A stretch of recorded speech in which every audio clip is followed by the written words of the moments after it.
கண்மாய் உபரி நீரை மறித்த கிராம மக்கள். தண்ணீரின்றி விவசாயம் பாதிக்கப்படுவதாக மற்றொரு கிராம மக்கள் ஆட்சியர் அலுவலக வாயிலில் அமர்ந்து போராட்டம். சிவகங்கை மாவட்டம் காளையார்கோவில் அருகே கண்மாய் நிறைந்து உபரிநீர் மற்றொரு கண்மாய்க்கு பாய வேண்டிய நிலையில் அதனை அந்த கிராம மக்கள் மறிப்பதால் மற்றொரு கிராமத்தை சேர்ந்த 150 ஏக்கரும் மேலான விவசாய நிலம் பாதிக்கப்படுவதாக மற்றொரு கிராம மக்கள் ஆட்சியர் அலுவலகம் வந்து வாயிலில் அமர்ந்து போராட்டத்தில் ஈடுபட்டதால் பரபரப்பு. காளையார்கோவிலை அடுத்துள்ள காஞ்சிப்பட்டி கிராமம் இங்கு சுமார் 100க்கும் மேற்பட்ட குடும்பங்கள் வசித்து வருகின்றனர்.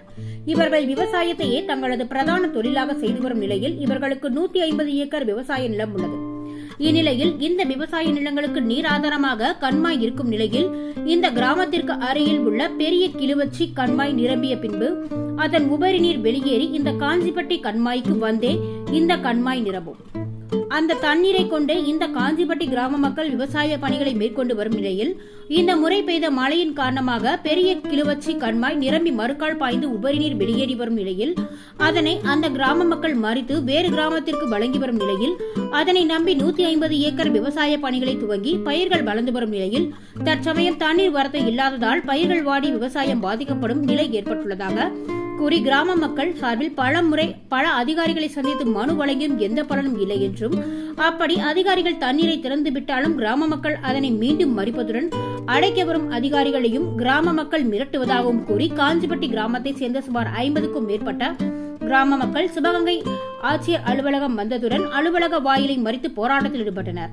இதனை அடுத்து அவர்களை சமாதானம் செய்த காவல்துறையினர் கிராம மக்களை ஆட்சியரிடம் அழைத்து சென்ற நிலையில் ஆட்சியர் ஆசா அஜித் நடவடிக்கை எடுப்பதாக உறுதியளித்ததை தொடர்ந்து கலைந்து சென்றனர். தாலுகா காஞ்சிப்பட்டி ஊராட்சி காஞ்சிப்பட்டி கிராமத்திலிருந்து வந்திருக்கோம். காஞ்சிப்பட்டி கண்மாய்க்கு வரக்கூடிய உபரி நீர் பெரிய எழுச்சி கம்மாய் நிரம்பி அந்த கம்மாயிலிருந்து வரக்கூடிய உபரி நீர் மறுகால் மூலமாக காஞ்சிப்பட்டி கண்மாய் நிரம்பி எங்களோட வாழ்வாதாரம் விவசாயம் செழிக்கிறது, அதுதான் பயன் தரும். அந்த பிரச்சனையை உபரி நீர் வரவிடாமல் பெரிய எழுச்சி கம்மாயில் அடைச்சி வச்சுட்டாங்க. நாங்கள் 30/11/2000 சனிக்கிழமையிலிருந்து கிட்ட ஒரு 10 நாட்களாக பொதுப்பணித்துறை அதிகாரியிடம் நாங்கள் மனு கொடுத்தோம், நேரில் சந்தித்து தொலைபேசி மூலம் தகவல் கொடுத்தோம். எந்த விதமான நடவடிக்கையும் எடுக்கவில்லை.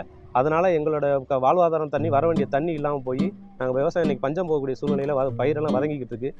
பக்கத்தில் உள்ள கிராமத்தில் உள்ள பெரிய எழுச்சி கண்மாய் இன்றைக்கி விளைஞ்சு நல்லபடியாக வரும்போது எங்கள் கிராமம் தண்ணிக்கு இயங்கி கொண்டிருக்கக்கூடிய ஒரு சூழலை இன்றைக்கி எங்கள் வயிற்றில் அடிச்சிட்டாங்க.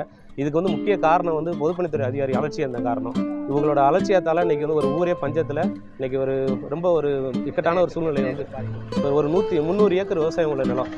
அந்த பெரிய எழுச்சி கம்மா மறுகால் எங்கள் காஞ்சிப்பட்டி கம்மாய்க்கு வர வேண்டிய தண்ணீர் வந்திருந்தால் அந்த ஒரு 10 நாளில் தண்ணீர் ஓடி இருந்தால் எங்கள் ஊரில் பஞ்சம் போகாமல் எங்கள் ஊர் நல்ல ஒரு விவசாயம் வரும். ஏன்னா விவசாயம் எல்லாருமே கஷ்டப்பட்டு நகையில் அடகு வச்சு விதையை வாங்கி உரம் போட்டு நீ கஷ்டப்பட்டு பொழுது விவசாயத்தை நம்பி இருக்க ஊர் தான் எங்கள் ஊர். எங்கள் ஊரில் வேறு வருமானம் வரக்கான எந்த ஒரு வாய்ப்பும் இல்லாத கிராமம். அப்படிப்பட்ட கிராம மக்களை வயிற்றில் இன்றைக்கி பெரிய எழுச்சி கிராமத்தில் உள்ள மக்களும் அந்த பேரூர் அதிகாரியும் எங்கள் வயிற்றில் அடிக்கிறதுக்கு மிகப்பெரிய ஒரு காரணமாக இருந்துட்டாங்க. அவங்க அந்த தண்ணி விடாதால இன்றைக்கி எங்களுக்கு பஞ்சம் போகக்கூடிய சூழல் இருக்குது. அவங்க இது தமிழக அரசும் மாவட்ட ஆட்சியர் இது சம்மந்தப்பட்ட பொதுப்பணித்துறை அதிகாரிகளும் அந்த எங்கள் ஊருக்கு வர வேண்டிய உபரி நீரை மணல் மூடையை வச்சு அடைச்சி அந்த மணல் மூடையை எடுத்து எங்கள் ஊருக்கு வரக்கூடிய தண்ணீரை வர வச்சு இதுக்கு ஒரு நிரந்தர தீர்வு வரணுன்றதை